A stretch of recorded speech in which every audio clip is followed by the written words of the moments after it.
ఈరోజు నేను చెప్పబోయేది ఒక చిన్న మాటే కానీ దానిలో ఒక పెద్ద అంతరార్థం దాగి ఉంది.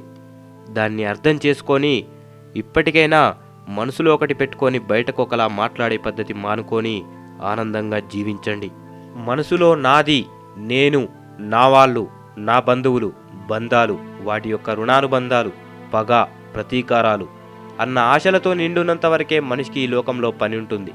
ఇలాంటి ఆశలన్నీ ఒక్కొక్కటిగా అంతరించిపోయిన పిదప ఇక ఈ లోకంలో ఆ మనిషికి ఎలాంటి పని ఉండదు, ఎలాంటి సంబంధము ఉండదు.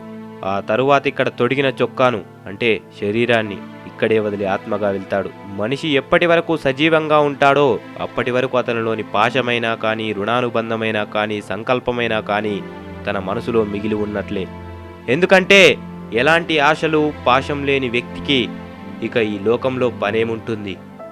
పనికి మాలిన బండి మూలపడ్డట్టు, పనికిరాని వస్తువులను మూలన పడేసినట్లు అవసరం లేని ఈ శరీరాన్ని మూలన పడేసి జీవుడు వేరొక శరీరంలోకి వెళ్తాడు.